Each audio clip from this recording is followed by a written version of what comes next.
La mère a souri d'un air narquois. Il l'aime, elle, pas toi. Laisse-lui la maison et l'argent. J'ai signé les papiers du divorce. Elle peut le garder, mais la maison et l'argent sont à moi. Bonjour à tous. Merci d'être avec moi aujourd'hui. Avant de commencer mon histoire, j'aimerais savoir de quelle ville vous me regardez. N'hésitez pas à partager cela dans les commentaires. Et maintenant, laissez-moi vous plonger dans cette histoire. Ma mère n'a même pas scellé quand elle m'a dit de donner mon mari à ma sœur. Elle a simplement coupé son steak, m'a regardé droit dans les yeux et a dit « Véronica, sois raisonnable. Barbara porte son enfant.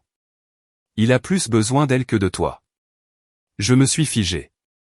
La fourchette dans ma main a soudain semblé peser aussi lourd qu'un poids de plomb. L'air dans la salle à manger de la vaste maison de banlieue de mes parents, habituellement remplie du parfum des pivoines coûteuses de ma mère, sentait maintenant de manière étouffante la viande grillée et la trahison. J'ai balayé la table du regard. Mon père fixait son verre de vin, évitant mon regard. Ma sœur Barbara rayonnait. Sa main reposait protectrice sur un léger ventre arrondi que je n'avais pas remarqué avant il y a 10 secondes.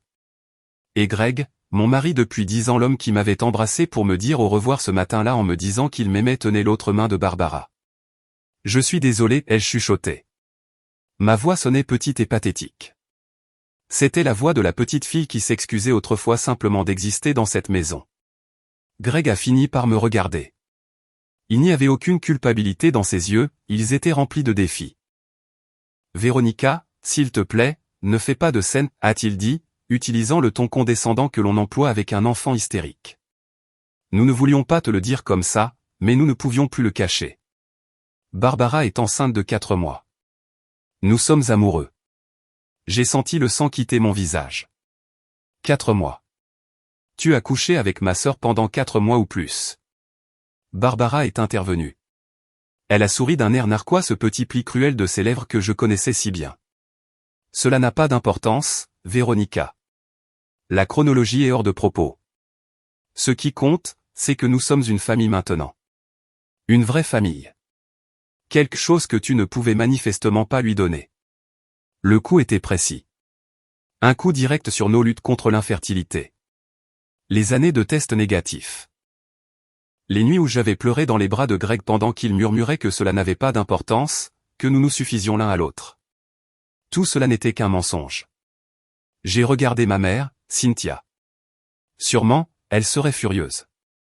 Sûrement, elle giflerait Greg et le jetterait dehors.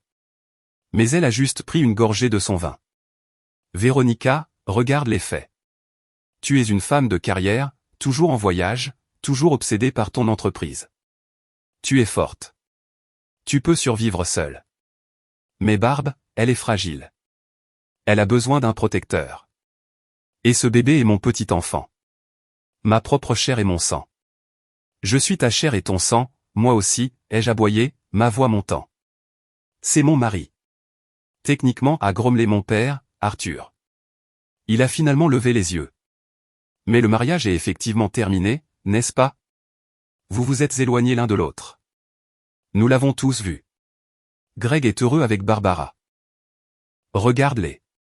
J'ai regardé. Il ressemblait à une parodie grotesque d'un couple heureux, mon mari et ma sœur cadette.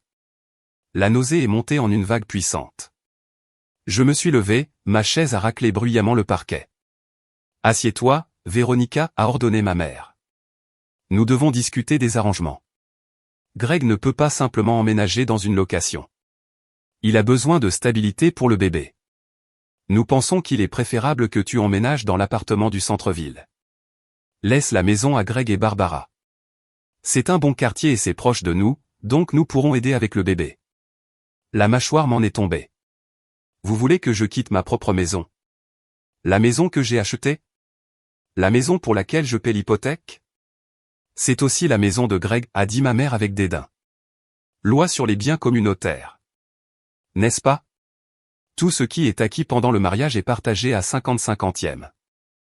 De plus, tu as plein d'argent. Tu peux en acheter une autre. Ne sois pas avide, Véronica. Ce n'est pas très beau. Avide. J'avais tout payé. J'avais remboursé le prêt automobile de mes parents. J'avais payé pour les 3 tentatives ratées de diplôme universitaire de Barbara. J'avais payé pour les projets commerciaux de Greg qui n'avaient jamais rapporté un seul centime. Et maintenant, c'était moi la vide pour vouloir garder ma propre maison. Je m'en vais, ai-je dit, attrapant mon sac à main. Mes mains tremblaient si fort que je pouvais à peine tenir la lanière. Si tu franchis cette porte, a dit Greg, sa voix descendant d'un octave, essayant de paraître autoritaire, tu prouveras pourquoi je t'ai quitté. Tu es froide. Tu te soucies plus de tes actifs que d'une vie humaine. Je me soucie de la loyauté, ai-je hurlé, le son résonnant sur les murs. Je me soucie du fait que mon mari couche avec ma sœur. Chut, a sifflé ma mère. Que vont penser les voisins? Je les ai regardés une dernière fois. Un tableau de monstres. Mes parents favorisant la trahison. Ma sœur volant ma vie. Mon mari un traître. Je ne vous donne pas la maison, ai-je dit, ma voix tremblante mais claire. Et je ne vous donnerai pas de divorce non contesté. Tu le feras, a dit ma mère avec assurance. Parce que si tu ne le fais pas, tu perdras cette famille pour toujours. Fais ce qui est juste, Véronica. Sois la grande sœur pour une fois. Je me suis retourné et j'ai couru. Je n'ai pas regardé en arrière vers la lueur chaleureuse de la salle à manger. J'avais juste besoin d'air. J'avais besoin de m'éloigner avant de voler en un million d'éclats juste là, sur leur paillasson. Avant de vous raconter ce que j'ai fait ensuite, je tiens à vous remercier de m'avoir écouté. Si vous regardez depuis New York ou toute autre ville, faites-le moi savoir dans les commentaires. Je les lis tous. La pluie de New York ne lave rien, elle rend tout gris et glissant. J'ai trébuché jusqu'à ma voiture, tâtonnant avec les clés. Ma vision était troublée, pas seulement par la bruine incessante, mais par les larmes chaudes et colériques qui me brûlaient les joues. Je suis monté à l'intérieur, dans le sanctuaire des sièges en cuir de la voiture que j'avais achetée, me suis-je rappelé amèrement, et j'ai verrouillé les portes. Pendant un moment, je suis resté assise là à chercher mon souffle, mes mains agrippant le volant si fort que mes articulations étaient blanches. J'ai démarré le moteur et j'ai quitté l'allée en trombe, laissant derrière moi la maison où j'avais passé ma vie entière à essayer d'être assez bien. Je ne savais pas où j'allais. J'ai juste conduit. J'ai pris l'autoroute, les essuie-glaces battant un rythme frénétique contre la vitre. Mon esprit s'emballait, essayant de trouver une faille dans la réalité. C'était peut-être une blague, une farce sinistre et tordue. Peut-être que j'allais me réveiller dans mon lit à côté de Greg, et qu'il serait chaud et sentirait son savon au bois de cèdre, et que je lui raconterais ce cauchemar, et qu'il rirait et me serrerait dans ses bras. Mais alors l'image de la main de Barbara sur son ventre a traversé mon esprit. La suffisance, l'absence totale de honte. Ce n'était pas un cauchemar, c'était ma vie. J'ai conduit sans but pendant 1 heure, les lumières de la ville s'étirant en longues traînées de néon. Finalement, je me suis garé sur le parking d'un belvédère, la silhouette de la ville scintillant au loin. J'ai coupé le moteur et laissé le silence m'écraser. Comment? Comment a-t-il pu? J'ai rejoué les 4 derniers mois dans ma tête. Les soirées tardives que Greg passait à des réunions d'affaires, les week-ends où il allait aider ses parents pour des rénovations.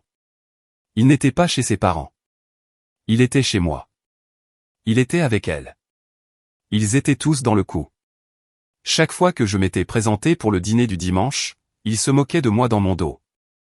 Il me regardait, la femme stupide travaillant 80 heures par semaine pour financer leur style de vie, et se moquait de mon ignorance.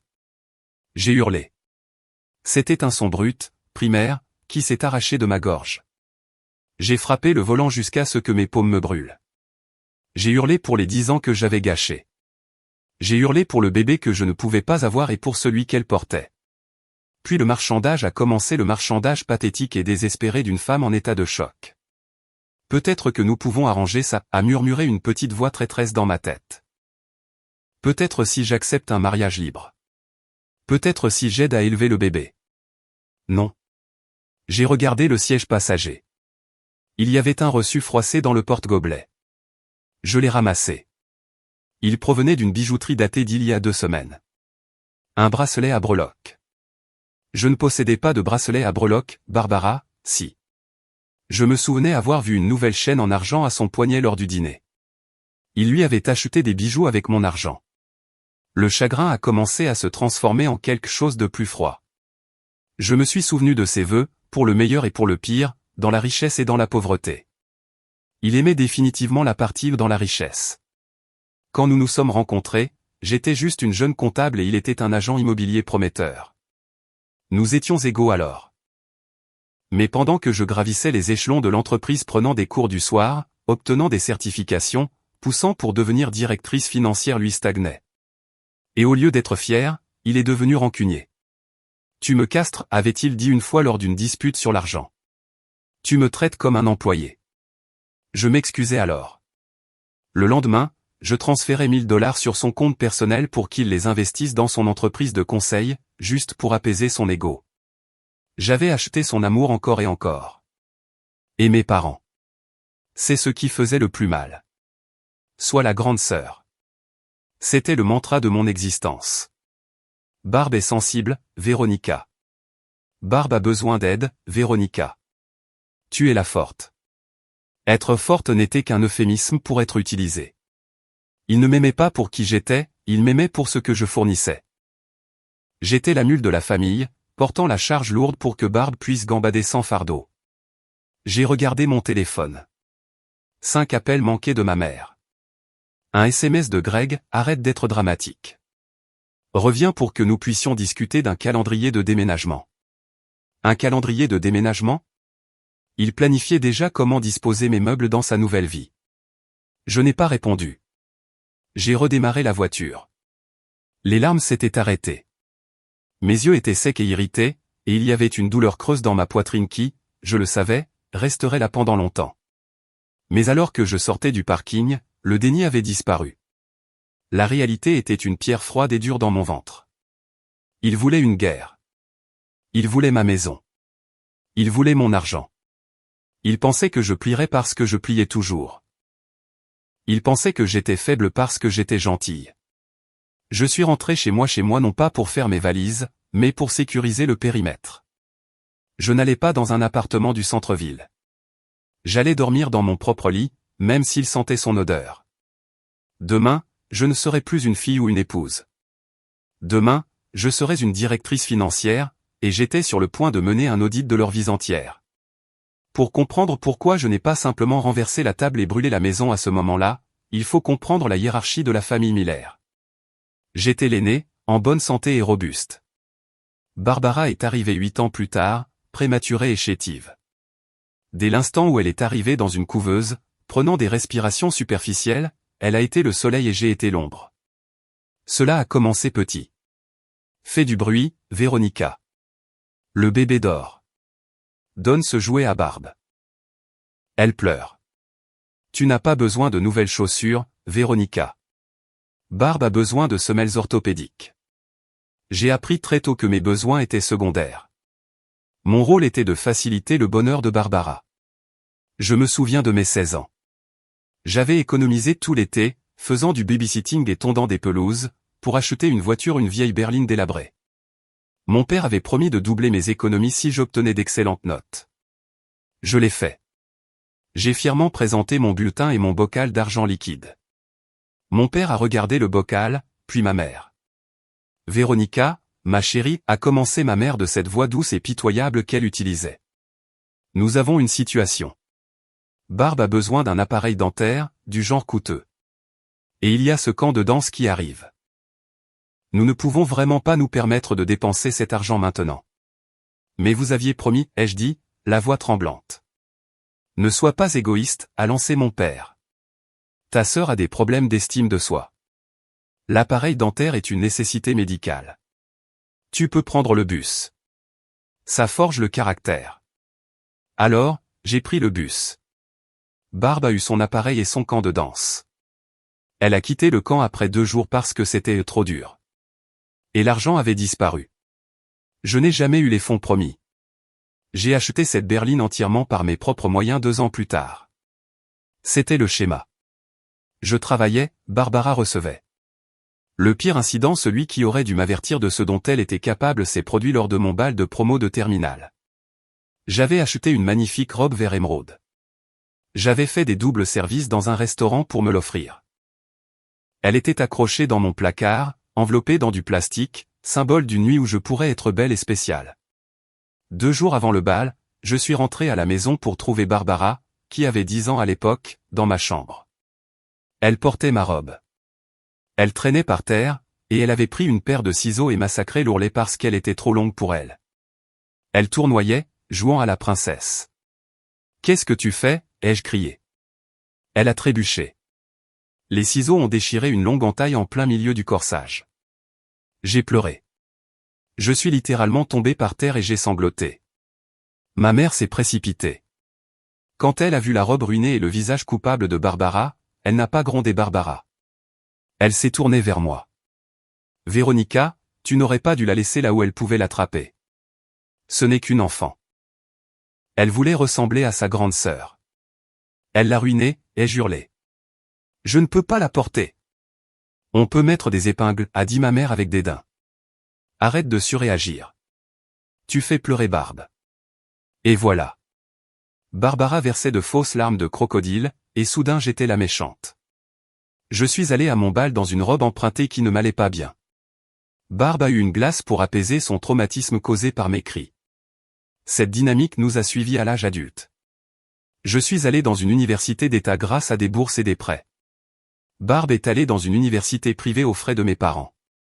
Elle a abandonné, est allée en école d'esthétique, a abandonné, puis s'est retrouvée en Europe pendant 1 an, financée par une carte de crédit que mon père a fini par me demander d'aider à rembourser parce que les intérêts nous tuent, Véronica. Et tu as un poste si prestigieux maintenant. J'ai payé. C'est la maladie de l'enfant de l'ombre. Vous pensez que si vous payez assez, si vous résolvez assez de problèmes, peut-être qu'ils finiront par vous regarder avec la même adoration qu'ils accordent à l'enfant prodige. Je pensais pouvoir acheter leur amour. Quand j'ai introduit Greg dans la famille, j'ai pensé que j'avais enfin quelqu'un dans mon équipe. Il voyait comment il me traitait. Ta famille est folle, m'a-t-il dit après notre premier Noël, regardant Barbe ouvrir une montagne de cadeaux alors que j'avais reçu un calendrier et une paire de chaussettes. Je prendrai soin de toi, Véronica. Avec moi, tu ne seras jamais au second plan. Je me suis accroché à ces mots. Je l'ai épousée en y croyant. Je n'avais pas réalisé que Greg était essentiellement une version masculine de Barbara, peu sûr de lui, imbu de sa personne et à la recherche d'un hôte. Il ne voulait pas me sauver de ma dynamique familiale, il voulait s'y insérer.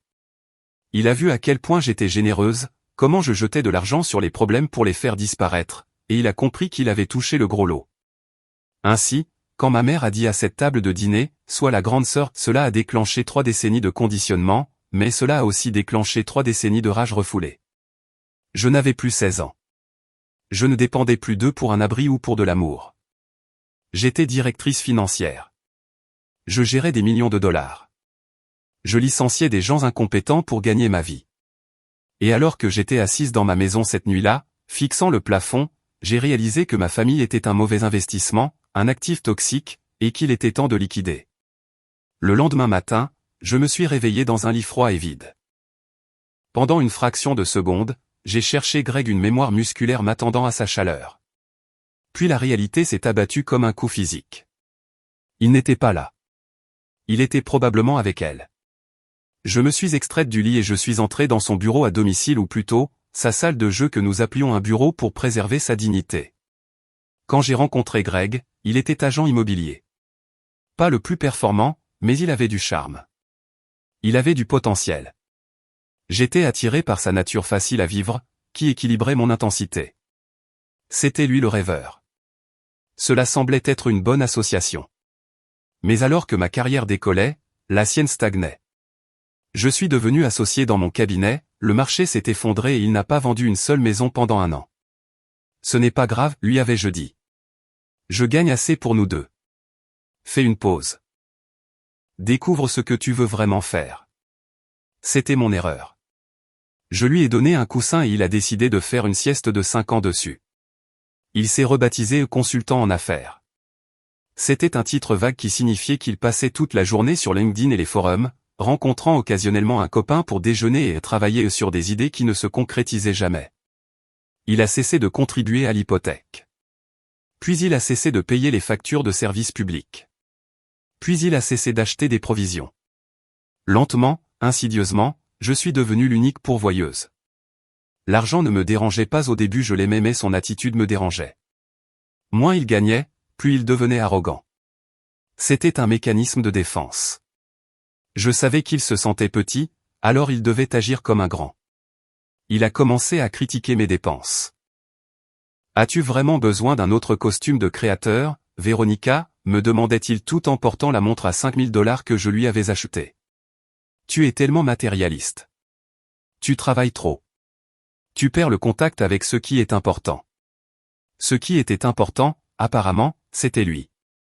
Je me suis approché de son bureau. C'était un fouillis de papiers et de courriers non ouverts. J'ai commencé à fouiller. Un avis de retard de paiement pour une carte de crédit dont j'ignorais l'existence. Un PV pour excès de vitesse. Et puis une brochure pour un complexe de luxe à Miami Beach. Je me suis figé. J'ai reconnu le complexe. J'y étais allé pour un séminaire d'entreprise il y a 6 mois. Greg était resté à la maison parce qu'il avait une réunion importante. Je suis allé sur mon ordinateur portable et j'ai consulté notre relevé de compte joint, celui que j'alimentais chaque mois pour les dépenses du ménage. C'était là. Un débit pour 2 billets d'avion pour Miami, les dates coïncidant avec mon voyage professionnel, et un débit pour une chambre de luxe king. Il l'avait emmené là-bas pendant que j'étais dans des salles de conseil à conclure les contrats qui payaient notre vie. Il buvait des cocktails sur la plage avec ma sœur à mes frais. J'avais la nausée. Ce n'était pas seulement le sexe. C'était le financement de la trahison. Il m'avait fait payer pour ma propre humiliation. J'ai continué à creuser. J'ai regardé les retraits d'argent. 300 là. Frais de consultation, notait-il dans notre application de budget. Mais en regardant les dates le 12 août, l'anniversaire de Barbara, le 5 septembre, le jour où la voiture de Barbara est tombée en panne, le 31 octobre il subventionnait sa vie depuis des années. Pas des mois, des années. Tu me fais me sentir petit, m'avait-il dit lors de notre dernier dîner d'anniversaire, le vrai, pas le désastre d'hier soir. Tu te promènes comme si l'endroit t'appartenait juste parce que c'est toi qui signes les chèques. Ce n'est pas mon intention, avais-je répondu, me sentant coupable. Je veux juste que nous soyons stables. La stabilité n'est pas sexy, Véronica, avait-il ricané. Le besoin est sexy. Tu n'as pas besoin de moi. Il avait raison. Je n'avais pas besoin de lui. Mais Barbara, si. Barbara était un puits de besoins sans fond. Elle avait besoin d'argent. Elle avait besoin de reconnaissance. Elle avait besoin de quelqu'un pour la sauver. Greg ne pouvait pas se sauver lui-même, mais il pouvait faire semblant de sauver Barbara en utilisant mes ressources. C'était une symbiose parasitaire. Il pouvait se sentir comme un homme important et elle profitait du voyage gratuitement. J'ai refermé brutalement l'ordinateur portable. Ma tristesse s'évaporait, remplacée par une clarté froide et tranchante. Ce n'était pas une tragédie, c'était un vol. J'ai regardé autour de moi les objets que je lui avais achetés, l'ordinateur de jeu haut de gamme, la chaise ergonomique, le maillot dédicacé de Michael Jordan au mur. C'était une sangsue séduisante, charmante et manipulatrice et il avait commis une erreur fatale. Il pensait que parce que j'étais généreuse, j'étais stupide. Il pensait que parce que je l'aimais, je ne vérifiais pas les comptes. Mais je suis directrice financière, je vérifie tout. J'ai entendu la porte d'entrée s'ouvrir en bas. Des pas lourds. Il était là. J'ai pris une profonde inspiration, ajusté mes vêtements et je me suis levé. L'épouse éplorée était partie. L'auditrice était arrivée. Greg est entré dans la maison comme s'il en était le propriétaire. Il n'avait pas l'air d'avoir des remords. Il avait l'air agacé, comme un homme qui avait été dérangé par une corvée ennuyeuse. Sous son bras se trouvait une pile de cartons à plat. « Véronica » a-t-il dit en me voyant en haut de l'escalier. « Content que tu sois là. Nous devons faire avancer les choses. » Je suis descendu lentement, ma main glissant sur la rampe que j'avais moi-même poncée et teinte 3 ans auparavant. Faire avancer quoi exactement? La transition, a-t-il dit, déposant les cartons dans l'entrée. Les hormones de Barbe sont dans tous leurs états. Elle devient anxieuse. Le bébé peut ressentir le stress, tu sais. Nous devons être installés ici d'ici le week-end pour que je puisse préparer la chambre du bébé. Je me suis arrêté sur la dernière marche, le regardant dans les yeux. Tu n'aménageras pas de chambre de bébé dans ma maison, Greg. Il a levé les yeux au ciel. C'est reparti. J'ai dit à ta mère que tu allais être difficile. Écoute, Véronica, soyons adultes. Cette maison a 4 chambres. C'est trop grand pour une seule personne. Tu n'es jamais là de toute façon, tu vis au bureau. Barbe et moi commençons une famille. Nous avons besoin d'espace. C'est juste logique. Logique? J'ai laissé échapper un rire sec et incrédule. Ce qui serait logique, c'est que tu emménages dans un appartement que tu peux te payer, ce qui, d'après mes calculs, correspond à un carton sous un viaduc. Son visage s'est assombri. Le charme s'est évaporé, révélant la méchanceté sous-jacente. Ne commence pas avec l'argent, Véronica. C'est tout ce que tu as, n'est-ce pas? Ton argent. Tu penses que ça te rend meilleur que tout le monde. Ça paie l'hypothèque, ai-je dit calmement. Ce que tu n'as pas fait depuis 5 ans. J'ai contribué d'une autre manière, a-t-il hurlé, le visage devenant rouge. J'ai géré la maison. Je me suis occupé de tout. Je t'ai apporté un soutien émotionnel. Tu as couché avec ma sœur, ai-je rétorqué. C'est ça, le soutien émotionnel. J'ai couché avec elle parce qu'elle m'apprécie. Il s'est approché, essayant d'utiliser sa taille pour m'intimider. Cela fonctionnait autrefois, pas aujourd'hui. Elle me regarde comme un homme, pas comme un compte en banque. Tu m'as repoussé, Véronica. Tu étais froide. Tu étais distante. Tu étais, à toutes fins utiles, stérile. Le mot est resté suspendu dans l'air. Stérile. Il savait à quel point cela faisait mal. Il était au courant des injections de FIV, des hormones, de la dévastation écrasante de chaque résultat négatif. Il utilisait ma douleur comme une arme pour justifier sa trahison. J'essayais d'avoir ton enfant, ai-je chuchoté, la voix tremblant légèrement malgré mes efforts. J'ai fait subir l'enfer à mon corps pour toi. Ouais, eh bien, ça n'a pas marché, a-t-il dit cruellement. Et ça a marché pour Barb naturellement, sans effort. C'est peut-être un signe, Véronica. Peut-être que nous n'étions pas faits pour avoir des enfants. Peut-être que la nature savait que tu n'avais pas la fibre maternelle. J'ai eu l'impression qu'une gifle m'aurait fait moins mal, mais je ne l'ai pas frappé. Je l'ai juste regardé, mémorisant ce moment. C'était la conclusion dont j'avais besoin. Il ne restait plus d'amour ici, seulement de la pourriture qu'il fallait couper. Prépare tes affaires, ai-je dit, ma voix devenant de glace. Tes effets personnels, tes vêtements, tes articles de toilette. Tu n'emportes pas les appareils électroniques. Tu n'emportes pas les meubles.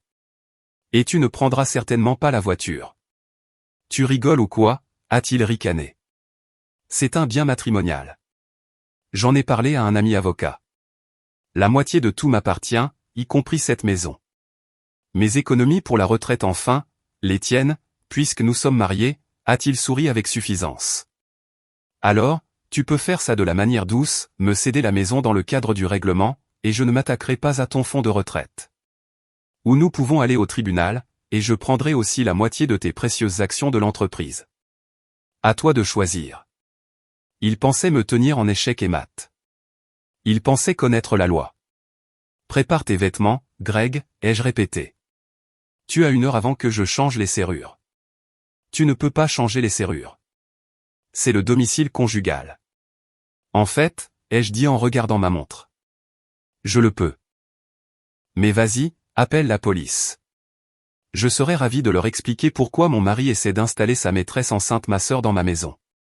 Il m'a dévisagé, voyant que je ne cédais pas. Il a attrapé les cartons et a monté l'escalier en trombe. Je l'entendais claquer les tiroirs, jeter des choses. Je suis allé dans la cuisine et je me suis versé un verre d'eau. Mes mains étaient stables maintenant. Il venait d'avouer sa stratégie, le chantage. Il voulait échanger ma retraite contre la maison. Il voulait me saigner à blanc pour construire un nid pour Barbara. Il n'était pas au courant pour la LLC. Il ne savait pas que la maison n'était techniquement ni à mon nom ni au sien. Il ne savait pas que la voiture était un bail d'entreprise.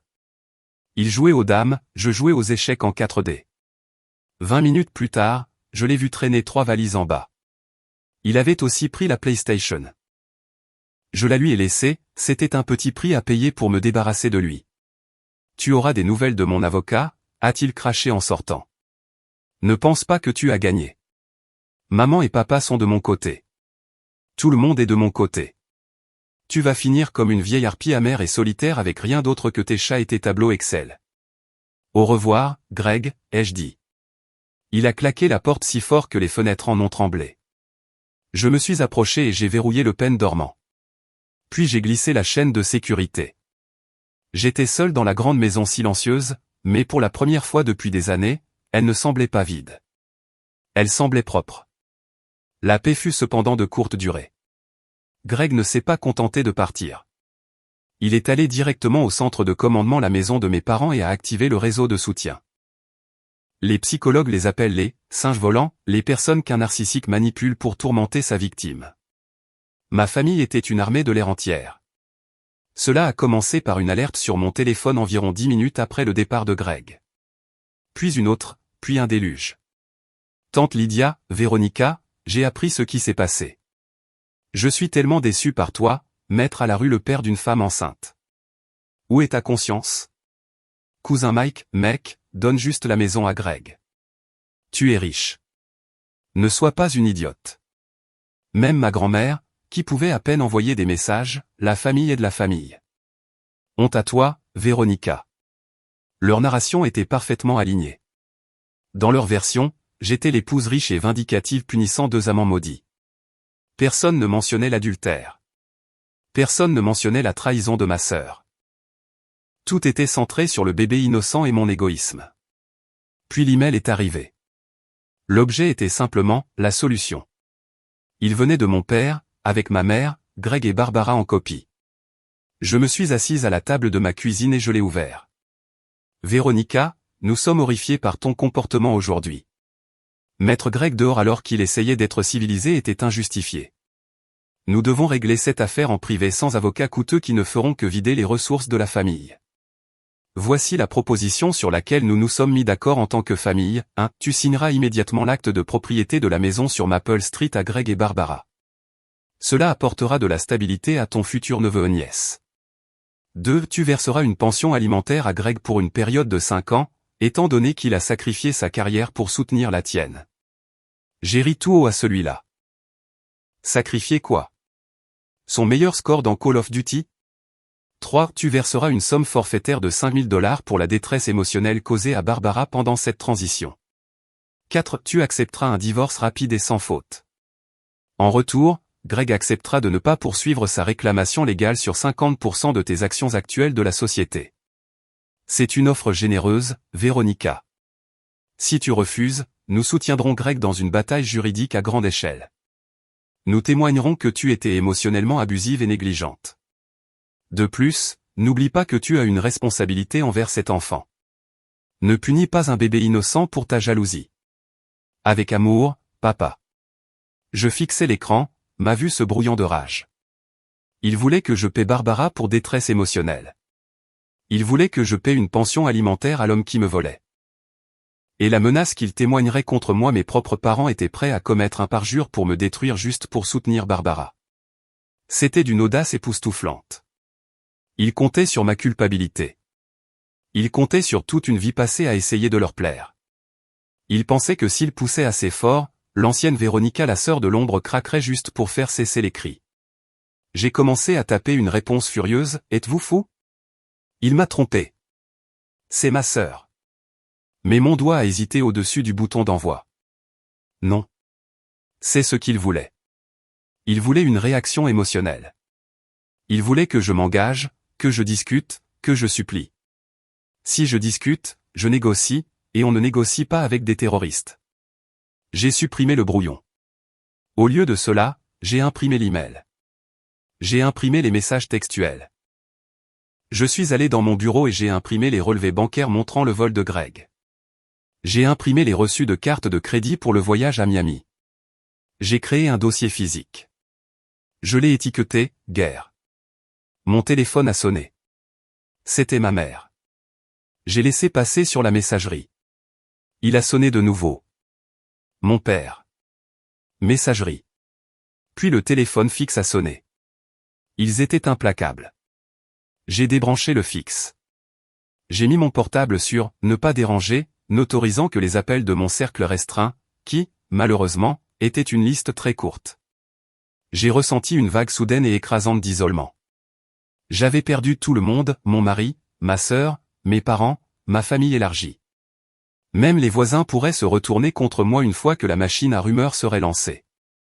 J'étais la méchante de leur histoire et rien de ce que je pourrais dire n'y changerait quoi que ce soit, car la vérité les dérangeait. La vérité les obligeait à admettre que Barb était une briseuse de foyer et que Greg était un raté. C'était plus facile de faire de moi le monstre. Je me suis approché de la fenêtre et j'ai regardé la pluie tomber. J'avais besoin d'un allié. J'avais besoin de quelqu'un qui connaissait la vraie histoire. Et puis, comme invoqué par mon désespoir, un taxi jaune s'est arrêté devant chez moi. Une femme en est sortie, luttant avec une valise géante à imprimer léopard et un parapluie détrempé. Zoé. Ma colocataire d'université, ma demoiselle d'honneur, celle qui m'avait dit le jour de mon mariage, je donne 5 ans à ça, mais je suis derrière toi. Elle vivait à Boston. Je ne l'avais pas encore appelée parce que j'avais trop honte. Mais elle était là, remontant l'allée comme un général arrivant sur les lignes de front. J'ai ouvert la porte et avant que je ne puisse dire un mot, elle a lâché la valise, a jeté un regard à mon visage taché de larmes et a dit « J'ai vu le post sur le bébé miracle de Barbara sur Instagram. Je suis là pour t'aider à enterrer le corps. » Métaphoriquement. Ou littéralement. J'ai apporté une pelle. J'ai éclaté en sanglots, mais cette fois c'était des larmes de soulagement.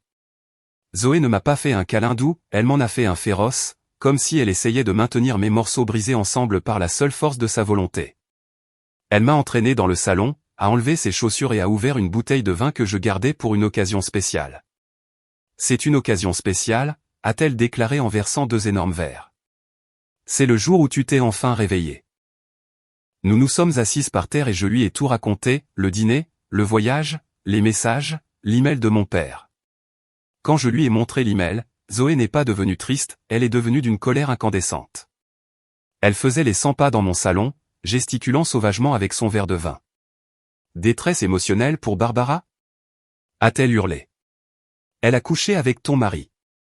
La seule détresse qu'elle devrait ressentir, c'est la honte d'être un être humain horrible. Et tes parents ? Véronica, ça fait 20 ans que je te dis qu'ils sont toxiques, mais ça. C'est une trahison de niveau biblique. Ils ont dit qu'ils témoigneraient contre moi, ai-je dit doucement. Ils ont dit que j'étais abusive. Laisse-les faire, a dit Zoé en tombant à genoux devant moi et en me saisissant les épaules. Écoute-moi, Véronica. Regarde-moi. Tu n'es pas la victime ici. Tu es la banque. Et ils sont terrifiés. Terrifiés ? Ai-je reniflé. Ils ont l'air plutôt confiants. C'est du bluff, a dit Zoé. Pensive, Greg n'a pas de travail. Barbara n'a pas de travail. Tes parents sont à la retraite et vivent avec un revenu fixe, plus les aides que tu leur donnes. Si tu fermes le robinet d'argent, ils meurent de faim. Ils t'attaquent parce qu'ils ont besoin que tu craques avant que tu ne te rendes compte que tu as toutes les cartes en main. Elle avait raison. J'avais été tellement concentré sur la blessure émotionnelle que je n'avais pas regardé le paysage stratégique. Il veut la maison, ai-je dit. Il pense que c'est un bien matrimonial. Est-ce que ça l'est, a demandé Zoé. Elle savait que j'étais méticuleuse avec les finances. Véronica, s'il te plaît, dis-moi que tu n'as pas mis le nom de ce perdant sur l'acte de propriété. J'ai esquissé un faible sourire.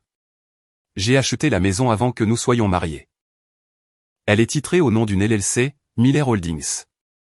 Je l'ai fait pour la protection en matière de responsabilité civile à cause de mon travail. Les yeux de Zoé se sont agrandis. Le contrat de mariage. S'il te plaît, dis-moi que tu lui as fait signer un contrat de mariage.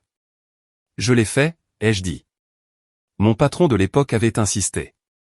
Greg l'a signé sans le lire parce qu'il voulait prouver qu'il ne s'intéressait pas à l'argent, mais je ne l'ai pas regardé depuis 10 ans. Je ne me souviens pas des clauses spécifiques. Alors, on le trouve, ordonna Zoé. Ce soir, nous trouvons chaque morceau de papier, nous construisons une forteresse, et demain, nous lançons l'attaque nucléaire.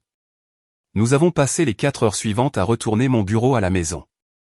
Nous avons trouvé le contrat de mariage dans un coffre-fort au fond du placard. Nous avons trouvé les déclarations de revenus.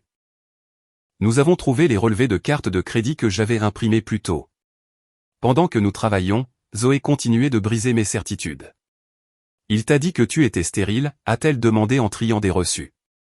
Véronica, ne m'as-tu pas dit une fois que Greg refusait de se faire tester ? Je me suis arrêté. Oui, il disait qu'il savait que ses soldats allaient bien. Il ne voulait pas aller chez l'urologue. Il disait que le problème venait évidemment de moi à cause de mon stress. C'est ça, a ricané Zoé. Ou peut-être que le problème vient de lui, et que Barb s'est fait mettre enceinte par l'entraîneur de sa salle de sport et qu'il mette ça sur le dos de Greg parce qu'il a une femme riche. Je suis resté pétrifié. L'idée ne m'avait même pas effleuré. Barbara ne ferait pas ça. Greg ne serait pas aussi stupide. Greg est exactement aussi stupide, a dit Zoé. Et Barbara est exactement aussi manipulatrice. Nous ajoutons un test de paternité à ta liste de revendications. À 3 heures du matin, nous avions une montagne de preuves, les frais de consultation qui étaient en fait des cadeaux pour Barbara, la chronologie de la liaison basée sur les données de localisation des cartes de crédit, et le contrat de mariage qui, après relecture, contenait une clause d'infidélité dévastatrice. J'ai regardé la pile de papier. C'était laid. C'était la chronique de ma bêtise et de leur cupidité. Mais c'était aussi des munitions. Tu sais ce que tu as à faire, n'est-ce pas, a dit Zoé en versant le reste du vin. Tu ne peux pas simplement divorcer. Tu dois les anéantir. Si tu leur laisses un pouce, ils prendront tout. Tu dois devenir une pierre grise. Pas d'émotion, juste la loi. Je sais, ai-je répondu. Le chagrin avait complètement disparu maintenant, remplacé par une résolution glaciale. J'ai besoin d'un requin. Pas d'un avocat de la famille. Un requin? Diana Sterling, a dit Zoé. Elle s'est occupée du divorce de ma cousine. Elle mange les maris infidèles au petit déjeuner. Je te prends un rendez-vous pour 9 heures demain matin. J'ai regardé mon téléphone. Un autre SMS de mon père, nous attendons ta réponse, Véronica. Ne nous force pas à venir là-bas. Cette fois, j'ai tapé une réponse, je répondrai par l'intermédiaire de mon avocat. Ne me contactez plus ou je porterai plainte pour harcèlement. J'ai appuyé sur envoyer, puis j'ai bloqué son numéro. Bien, a dit Zoé. Maintenant, dors un peu. Demain, nous partons à la guerre. Je me suis allongé sur le canapé, incapable de retourner dans le lit que Greg avait souillé. J'ai fermé les yeux, mais je n'ai pas dormi. J'ai visualisé le plan. Il voulait une méchante? Très bien, je serais une méchante. Je serais le pire cauchemar qu'il puisse imaginer, une femme qui connaît sa valeur et qui possède les reçus pour le prouver. Le bureau de Diana Sterling n'était que verre et acier, perché au 40e étage d'un gratte-ciel de Midtown Manhattan. Il respirait la richesse, ce qui était exactement ce dont j'avais besoin. Diana elle-même était une femme d'une 50aine d'années avec un carré net comme un rasoir et des yeux qui semblaient pouvoir percer un coffre de banque. Elle a écouté mon histoire sans interruption, prenant des notes sur un bloc légal. Zoé était assise à côté de moi, hochant la tête en guise de confirmation. Quand j'ai eu fini, Diana a bu une gorgée d'eau et a regardé la pile de documents que j'avais apportés. Bien, a-t-elle dit d'une voix calme et autoritaire. Évaluons d'abord les dégâts. Elle a pris le contrat de mariage. Elle l'a parcouru. Ses sourcils se sont légèrement levés. Qui a rédigé ceci? Mon ancien avocat d'affaires, ai-je dit. Est-ce valide? C'est inattaquable, a dit Diana. Un léger sourire a flotté sur ses lèvres. Section 4, clause B, en cas d'infidélité prouvée, la partie fautive renonce à toute prétention sur toute plus-value des biens matrimoniaux et renonce à tout droit à une pension alimentaire. Et regardez cette définition de l'infidélité. Elle inclut les liaisons émotionnelles et les malversations financières. Elle a levé les yeux vers moi. Greg n'a pas lu ça, n'est-ce pas? Non. Il disait que le langage juridique lui donnait mal à la tête, ai-je admis. Tant mieux pour nous, a dit Diana. Maintenant, parlons de la maison. Vous avez dit qu'elle est détenue par une LLC. Miller Holdings LLC, ai-je confirmé. Je l'ai achetée 6 mois avant le mariage. Et vous n'avez jamais ajouté son nom au statut de la LLC? Non. Avez-vous utilisé des fonds communs pour payer l'hypothèque? Parfois, ai-je hésité. Depuis le compte joint. Diana a froncé les sourcils. Cela crée un problème de confusion de patrimoine. Il pourrait prétendre avoir contribué à la valeur nette. Mais, ai-je interrompu, sortant le tableur que Zoé et moi avions fait la nuit dernière, je peux prouver que chaque dollar sur le compte joint provenait de mon salaire. Greg n'a pas contribué d'un centime en 5 ans. En fait, ces registres montrent qu'il retirait des fonds communs pour son usage personnel, jeu de hasard en ligne, cadeau pour Barbara, voyage. Diana a pris le tableur. Ses yeux ont balayé les colonnes. Il a dépensé plus de 20 000 $ en poker en ligne l'année dernière. Apparemment, ai-je dit. J'ai ressenti une bouffée de honte. Je n'avais pas vérifié les détails. Je me contentais de payer la facture totale. C'est un détournement de fonds, a déclaré Diana platement. Il prenait des fonds confiés au partenariat matrimonial et les détournait à des fins illicites. Nous pouvons argumenter que toute part qu'il pourrait réclamer a été annulée par son vol. Elle s'est penchée en arrière dans son fauteuil. Véronica, voici la situation. Juridiquement, vous êtes dans une position très forte. Mais en pratique, ces choses deviennent compliquées. Les juges détestent les querelles familiales. Si nous allons au tribunal, cela prendra 2 ans. Vos parents témoigneront. Ce sera laid. Je m'en fiche, ai-je dit. Je veux qu'il ne lui reste plus rien. Je comprends, a dit Diana. Mais il y a un moyen plus intelligent. Nous jouons sur leur cupidité. Elle a exposé un plan. Nous l'appellerions le « piège de miel ». Ils pensent que vous êtes émotive et faible, a expliqué Diana. Ils pensent que vous désespérez de maintenir la paix. Alors, nous allons jouer là-dessus. Nous allons rédiger un accord de règlement. Nous allons faire en sorte qu'il semble que vous leur donniez exactement ce qu'ils veulent, un divorce rapide pour qu'ils puissent se marier et former une vraie famille. Mais dans les petits caractères, nous préciserons la division des actifs basée sur les termes stricts du contrat de mariage et de la propriété de la LLC. Ils ne signeront pas ça, a dit Zoé. Ils le feront s'ils ne le lisent pas, a répliqué Diana, ou s'ils pensent obtenir quelque chose de mieux.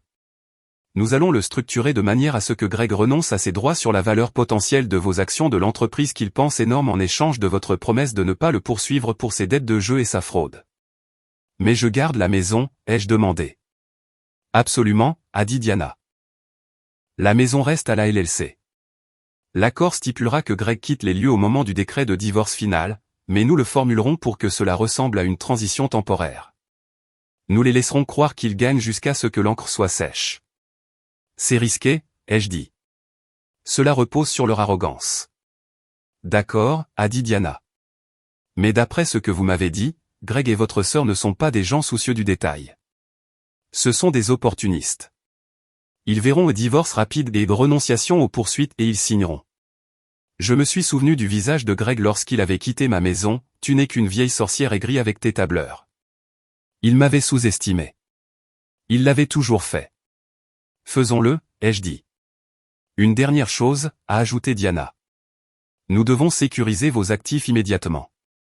Annulez toutes les cartes de crédit. Gelez les comptes joints. Réacheminez votre chèque de paie aujourd'hui, tout de suite. Il va s'en rendre compte, ai-je dit. Il va paniquer. Laissez-le faire, a dit Diana froidement. Il dépensait votre argent pour sortir avec votre sœur. La fête est finie. En sortant du bureau de Diana, je me sentais plus légère que je ne l'avais été depuis des années. J'avais un plan. J'avais une équipe. Je suis allé directement à la banque. Je me suis assise avec le directeur de l'agence et j'ai systématiquement démantelé la vie financière que Greg et moi avions construite. J'ai fermé les cartes de crédit. Je les retirées en tant qu'utilisateur autorisé. J'ai transféré la majeure partie de nos économies vers un nouveau compte uniquement à mon nom. Alors que je sortais de la banque, mon téléphone a vibré. Une notification de l'application de la carte de crédit, transaction refusée. Starbucks, $8.50. Il achetait du café pour 2 un latte pour lui probablement, et un décaféiné pour Barbara et pour la première fois, la carte n'a pas fonctionné. J'ai souri. C'était une petite victoire mesquine, mais elle avait un goût sucré. Désolé, Greg, ai-je chuchoté au téléphone. On dirait que tu paies en liquide aujourd'hui. Mais le véritable test restait à venir. Je devais aller vers eux. Je devais les regarder dans les yeux et faire semblant d'être brisé, tout en tenant le couteau qui s'apprêtait à trancher le cordon. J'ai envoyé un SMS à mon père, je suis prête à parler. Rencontrons-nous. Le piège était tendu. Maintenant, je devais juste m'assurer de ne pas vomir quand je les verrais. Le café que j'ai choisi pour la rencontre était un terrain neutre, une chaîne d'entreprise stérile avec un éclairage fluorescent et une musique de jazz un peu trop forte, située à mi-chemin entre la maison de mes parents et mon bureau. Je suis arrivé 15 minutes en avance, non pas parce que j'étais impatiente, mais parce que j'avais besoin de me mettre dans le personnage. J'ai vérifié mon reflet dans la vitre sombre. J'avais mis mon plus vieux gilet, celui avec des bouloches sur la manche, et j'avais sauté mon anti-cernes habituel. J'ai laissé mes épaules s'affaisser. Je devais ressembler à une épouse vaincue, une femme qui avait tout perdu et qui désespérait de sauver un soupçon de dignité. Diana était assise à côté de moi, impeccable et professionnelle, mais elle avait adouci son regard habituel de requin. « Souviens-toi » a-t-elle chuchoté en faisant glisser l'épais document sur la table. « Tu n'es pas une directrice financière aujourd'hui. Tu es une sœur au cœur brisé. Laisse-les penser qu'ils te font une faveur en signant ceci. » J'ai hoché la tête, l'estomac noué. Ce n'était plus de la peur, c'était de l'anticipation. C'était la sensation d'une montagne russe qui cliquait jusqu'au sommet de la grande descente. Greg et mon père sont arrivés ensemble. Greg avait l'air fatigué mais suffisant, portant le blazer que je lui avais acheté il y a 3 Noëls. Mon père marchait avec cette posture raide et moralisatrice qu'il adoptait lorsqu'il sentait qu'il était l'autorité morale dans la pièce. Ils se sont assis sans serrer de main. Greg refusait de croiser mon regard. « Véronica » a commencé mon père, sa voix résonnant légèrement. « Je suis content que tu aies retrouvé la raison. Nous ne voulons pas de guerre. Nous voulons simplement ce qu'il y a de mieux pour le bébé. »« Je sais, papa » ai-je dit, laissant ma voix se briser un tout petit peu. J'ai fixé mes mains, triturant l'alliance que je portais encore pour les faits. J'ai beaucoup réfléchi à ce que maman a dit, sur le fait d'être la sœur la plus raisonnable. Greg a levé les yeux, son intérêt piqué au vif. « Alors, tu acceptes les conditions ?» Diana est intervenue en douceur. Véronica convient qu'une bataille juridique prolongée serait préjudiciable à la santé de tous. Elle est prête à accorder un divorce immédiat. Elle est également prête à renoncer à son droit de vous poursuivre, Greg, pour certaines irrégularités comptables que nous avons découvertes. Greg a tressailli. Des irrégularités ? Je t'ai dit que c'était des frais de consultation. Quoi qu'il en soit, a continué Diana d'un geste de la main, Véronica est prête à passer l'éponge dans un esprit de réconciliation. J'ai regardé Greg, rassemblant toute la tristesse possible. Je ne veux pas me battre contre toi, Greg. Je t'aimais. Si Barbara est celle que tu veux, si elle peut te donner la famille que je n'ai pas pu. J'ai fait une pause, essuyant une fausse larme. Alors je ne m'opposerai pas à vous. Mon père a laissé échapper un soupir, ses épaules se relâchant. Bonne fille, Véronica. Je savais que tu avais bon cœur. Cependant, a dit Diana en poussant le document vers eux, pour rendre cela juridiquement contraignant et rapide afin que vous puissiez épouser Barbara avant la naissance du bébé, nous devons signer un accord de règlement aujourd'hui. Il accorde le divorce pour cause de différends irréconciliables. Il stipule que chaque partie conserve les actifs détenus en son nom propre et renonce à toute prétention sur les revenus futurs de l'autre. Greg a froncé les sourcils, lorgnant l'épaisse pile de papier. Et pour la maison ? L'email disait que j'avais la maison. L'accord stipule que vous conserverez la résidence à l'adresse de Maple Street, a dit Diana prudemment, utilisant des termes très spécifiques, et Véronica quittera les lieux. Il inclut également une clause par laquelle Véronica accepte de ne pas demander le remboursement des $50 000 de fonds matrimoniaux que vous avez dépensés dans des complications extérieures. Les yeux de Greg se sont agrandis en voyant le montant. Il a jeté un coup d'œil à mon père. Il savait que si ce chiffre sortait au tribunal, il passerait pour un voleur. Et la pension alimentaire ? A demandé Greg, cupide jusqu'au bout. Je ne peux pas payer de pension alimentaire, Greg, ai-je chuchoté. Mais je renonce à la maison. Je te donne un foyer pour ton bébé. N'est-ce pas suffisant ? Mon père a donné un coup de coude à Greg. Accepte le marché, Phil. Une maison dans cette banlieue vaut une fortune. Elle te donne la valeur nette. N'insiste pas, Greg a regardé le document. Il a feuilleté rapidement les pages. J'ai retenu mon souffle. S'il lisait la section 12, concernant les droits de propriété d'entités tierces ou de LLC, le jeu était terminé. Mais il lisait en diagonale. Il cherchait les signes $ et le mot « maison ». Il s'est arrêté à la page des signatures. Il a pris le stylo. « Cela veut dire que c'est fini ?» a-t-il demandé en me regardant. « Pas de retour en arrière ? Tu ne t'en prendras pas à mes idées commerciales ? » Je ne toucherai pas à tes idées commerciales, Greg, ai-je dit. C'était une promesse facile à faire puisqu'il n'en avait aucune. Et tu nous laisseras tranquilles. Je veux juste disparaître, ai-je dit doucement. Il a eu un sourire narquois. La victoire était dans ses yeux. Il pensait m'avoir brisé. Il pensait avoir gagné la maison, la fille et sa liberté, tout en me laissant la facture. En ce moment, alors que je regarde sa main planer au-dessus du papier, je sais qu'il n'y a pas de retour en arrière. Je m'apprête à faire exploser toute ma vie juste pour en construire une nouvelle. Mon cœur bat contre mes côtes, non pas de chagrin, mais sous l'adrénaline de la mise à mort. Greg a signé. Le bruit du stylo grattant le papier était fort dans le café calme. Gratte. Gratte. Le son d'un homme signant son propre arrêt de mort. Mon père a signé en tant que témoin, rayonnant comme s'il signait un traité de paix mettant fin à une guerre qu'il avait lui-même commencée. Voilà, a dit papa, rebouchant le stylo et repoussant les documents vers Diana. Ce n'était pas si difficile, n'est-ce pas? Maintenant, nous pouvons tous passer à autre chose. Oui, ai-je dit en me levant.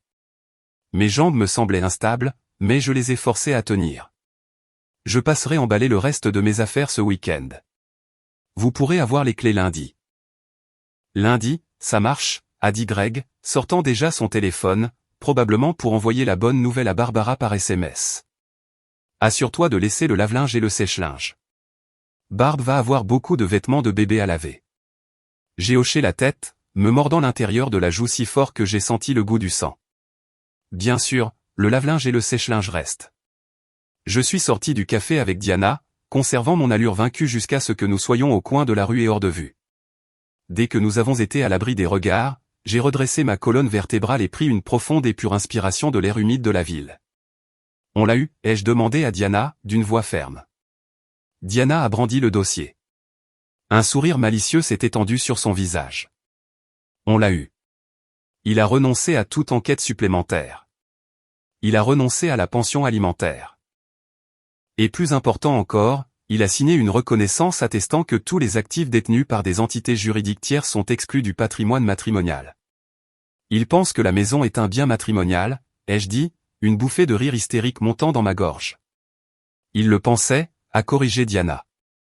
Juridiquement, il vient de convenir que Miller Holdings LLC est une entité tierce et qu'il n'a aucun droit sur elle. Il vient de s'expulser lui-même. Le week-end a été un flou surréaliste de jeu de rôle. Je suis retourné à ma maison et j'ai fait mes cartons. Mais je n'ai pas tout emporté. J'ai emballé mes vêtements, mes bijoux, mes papiers personnels et les objets qui n'avaient une valeur sentimentale que pour moi. Mes parents sont venus dimanche pour superviser, pour s'assurer que je ne volais rien qui appartienne au bébé. Barbara était là, assise sur mon canapé, mangeant mes collations, montrant à Greg où accrocher un nouveau tableau de mauvais goût qu'elle avait acheté. Véronica a appelé Barbara alors que je fermais un carton de livres avec du ruban adhésif. Laisse l'aspirateur Dyson. J'ai un mal de dos atroce, je ne peux pas entraîner un lourd. Je l'ai regardée. Elle rayonnait du triomphe de l'enfant gâté qui avait enfin gagné le gros lot. Elle avait mon mari, ma maison et mon avenir. Ou du moins, c'est ce qu'elle pensait.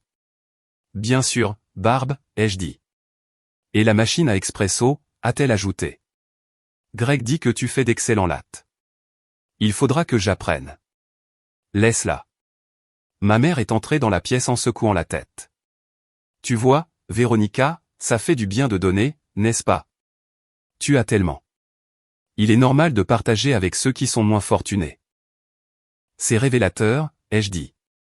Eh bien, n'aie pas l'air si aigri, a réprimandé maman. Tu es une femme libre maintenant. Tu peux te concentrer sur ta carrière. C'est ce que tu as toujours voulu, n'est-ce pas?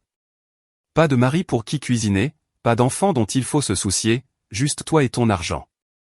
Le mépris dans sa voix quand elle a dit « argent » était palpable. Pourtant, elle se tenait dans une maison que mon argent avait achetée, portant un pull que mon argent avait payé. Oui, maman, ai-je dit en soulevant le dernier carton. Juste moi et mon argent. Je me suis dirigé vers la porte. Greg se tenait là, tendant la main pour les clés que j'étais censé lui donner. Sans rancune, Véronica, a-t-il dit, tendant une main que j'ai refusé de serrer. J'espère que nous pourrons être amis pour le bien de la famille. Amis, ai-je répété, le regardant droit dans les yeux. Adieu, Greg. Profite bien de la maison. Imprègne-t'en vraiment. Je lui ai remis un jeu de clés. C'étaient les vieilles clés. J'avais déjà programmé un serrurier pour lundi matin, 1 heure après l'heure prévue pour la remise de l'avis d'expulsion, mais il n'avait pas encore besoin de le savoir. Je me suis dirigé vers ma voiture, une voiture de location, car j'avais caché ma voiture de fonction dans un garage recommandé par Diana. Je suis parti, les regardant dans le rétroviseur, mes parents faisant de grands signes, Greg et Barbara s'embrassant sur le pas de la porte. L'image parfaite d'une famille heureuse. J'ai conduit 2 pâtés de maison, je me suis garé sur le côté et j'ai vomi dans des buissons. La comédie était terminée. La nausée d'avoir fait semblant d'être faible, d'avoir fait semblant d'accepter leur maltraitance, m'avait finalement rattrapé. J'ai essuyé ma bouche, bu une gorgée d'eau et je me suis regardé dans le miroir. Tu l'as fait, ai-je chuchoté. Maintenant, réduis tout ça en cendres. Les 30 jours suivants ont été une leçon de patience. Il y a un délai d'attente pour le divorce, même s'il n'est pas contesté. Mais parce que nous avions déposé l'accord de règlement immédiatement, l'horloge tournait vers le décret final. Pendant ce temps, je vivais dans un appartement de fonction appartenant à mon entreprise. J'allais au travail. Je souriais en réunion. J'ignorais les publications que Barbara mettait sur Instagram, tellement heureuse de préparer le nid avec mon âme sœur dans notre maison pour toujours, légendée sur une photo de ses pieds sur ma table basse. La chambre du bébé avance, une photo de Greg peignant ma chambre d'amis dans une nuance de bleu criarde. Chaque photo était une preuve que je sauvegardais juste au cas où. Mais la véritable arme était la paperasse que Diana avait déposée. Laissez-moi vous expliquer exactement comment le piège fonctionnait, parce que si vous êtes une femme avec des actifs, vous devez savoir cela. Il y a 10 ans, un mentor m'a dit, « Véronica, ne possède jamais rien en ton nom propre si tu peux l'éviter. Mets-le dans une LLC. Cela te protège des poursuites et cela te protège de la vie. » Ainsi, Miller Holdings LLC possédait la maison de Maple Street. Elle possédait la voiture. Elle possédait mes comptes d'investissement. Quand j'ai épousé Greg, il a signé le contrat de mariage. Il était paresseux, alors il ne l'a pas lu. Le contrat de mariage stipulait que tout actif détenu par une entité juridique distincte avant le mariage reste un bien propre, peu importe qui l'habite. Mais la beauté absolue de la manœuvre juridique de Diana était la disposition de confiscation de la clause d'infidélité combinée à l'accord de règlement que Greg venait de signer. L'accord disait, Gregory Miller accepte de libérer la résidence matrimoniale dès que le décret de divorce final devient effectif, à moins qu'un contrat de bail séparé ne soit signé avec le propriétaire du bien. Greg pensait qu'il était le nouveau propriétaire du bien à cause de notre accord verbal et de mon cadeau de la maison. Il pensait que le propriétaire était nous ou lui. Il n'avait pas compris que le propriétaire était une société. Et une société n'a pas de sentiments. Une société n'a pas de sœur. Une société n'a que des contrats. Et comme Greg n'avait aucun contrat de bail avec Miller Holdings LLC, au moment où le juge a apposé le sceau final sur notre divorce, Greg est devenu un intrus. C'est brutal, a dit Zoé un soir alors que nous buvions du vin dans mon appartement temporaire. C'est la chose la plus belle et la plus brutale que j'ai jamais vue. Ça devait l'être, ai-je dit, regardant les lumières de la ville. Si je m'étais contenté de les combattre, un juge lui aurait peut-être donné la maison juste pour que le bébé ait un toit. Les juges sont compatissants envers les enfants. Mais de cette façon, il y a renoncé lui-même. Il a accepté de partir, il ne savait juste pas quand. Et pour l'argent, a demandé Zoé. Les comptes joints sont fermés, ai-je dit. Les cartes de crédit annulées, mais j'ai laissé un compte ouvert, celui lié au paiement automatique des factures de la maison. Pourquoi? Parce que je veux que l'électricité reste allumée jusqu'après le mariage. Je veux qu'il se sente à l'aise. Je veux qu'il se sente en sécurité. Tu es terrifiante, a ri Zoé. Je suis juste une directrice financière, ai-je haussé les épaules. Je gère les risques. Au 29e jour, le juge a signé le décret. J'étais officiellement divorcé. J'étais officiellement célibataire, et juridiquement, Greg était officiellement un occupant sans titre. Diana m'a appelé. C'est signé. L'avis d'expulsion est prêt. Le serrurier est en attente. Les déménageurs sont réservés pour mettre tes meubles en garde-meubles. Attends, ai-je dit. N'envoie pas encore les déménageurs. Laisse-les d'abord faire le mariage. Tu veux qu'ils fassent leur réception dans ta maison, a demandé Diana, perplexe. Non, ai-je dit. Leur réception a lieu dans une salle des fêtes parce qu'ils sont radins, mais ils reviendront à la maison pour leur nuit de noces. C'est là que nous frappons. C'est froid, Véronica. Ils ont volé mon mari et ont essayé de voler mon avenir, ai-je dit. Le froid est la seule température qui me reste. J'ai raccroché. J'ai regardé le calendrier. Samedi. Le mariage était samedi. J'envoyais un cadeau. Ce n'était pas un grille-pain. C'était un huissier de justice. Je n'ai évidemment pas assisté au mariage, mais à l'ère des réseaux sociaux, on n'a pas besoin d'être présent pour assister à un naufrage, il suffit d'un compte anonyme. Le mariage de Greg et Barbara était un témoignage de leur délire. Mon cousin Mike, qui était secrètement de mon côté mais craignait la colère de ma mère, me faisait un rapport en temps réel par SMS. Barbe étant blanc très blanc et porte un diadème. On dirait une décoration de gâteau fondu. Greg est ivre, racontant à tout le monde comment ses investissements se développent. Ta mère pleure pendant le toast en disant que le grand amour trouve toujours son chemin. Je crois que je vais être malade. J'étais assise dans mon appartement, faisant défiler les photos. Ils étaient là, mon ex-mari et ma sœur, coupant un gâteau que je savais payer par mon père. Ils avaient l'air triomphants. Ils avaient l'air de s'en être tirés à bon compte. La légende de Barbara sous sa publication, enfin, Madame Miller. Si heureuse de commencer notre vie dans notre maison pour toujours. À mesure heureuse passe de soleil. Ce hashtag, passe de soleil, a été la goutte d'eau. Elle n'était pas seulement heureuse, elle jubilait. Elle voulait que je le voie. Elle voulait que je sache qu'elle avait gagné. J'ai regardé l'horloge. Il était 21h. La réception touchait à sa fin. Bientôt, il rentrerait à Maple Street. J'ai passé un appel à la société de sécurité privée que Diana avait engagée. Lancez la phase 2, ai-je dit. Compris, mademoiselle Miller. Nous sommes en position. Le serrurier a terminé son travail. Les avis ont été affichés. J'ai ressenti une telle décharge d'adrénaline que mes mains en tremblaient. C'était le moment. Pendant qu'il dansait un slow, une équipe changeait chaque serrure de ma maison. Pendant qu'il lançait le bouquet, un huissier collait un avis d'expulsion orange vif sur la porte d'entrée, la porte arrière et le garage. Et tandis qu'ils montaient dans leur voiture de jeunes mariés, la berline de mon père, puisque j'avais repris possession de la voiture de fonction, mon équipe de sécurité se garait de l'autre côté de la rue, prête à faire appliquer la loi. J'imaginais leur trajet. Ils étaient probablement en train de rire. Greg desserrait sans doute sa cravate, pensant apporter sa mariée enceinte pour franchir le seuil de la maison d'où il m'avait poussé dehors. Il pensait probablement à quel point il était malin, à la façon dont il avait battu le système. Il ne savait pas que le système avait été truqué contre lui dès le départ. Je me suis versé un verre d'eau pétillante. Je n'avais pas besoin d'alcool pour engourdir cela. Je voulais en ressentir chaque seconde. Joyeux jour de mariage, Barbe, ai-je porté un toast à la pièce vide. Bienvenue à la réalité. Mon téléphone a vibré. C'était encore Mike. Ils viennent de partir. Ils se dirigent vers toi. Bonne chance, Véronica. Fais-leur vivre l'enfer. J'ai attrapé mon manteau. Je n'allais pas rester dans l'appartement. J'avais besoin de voir ça.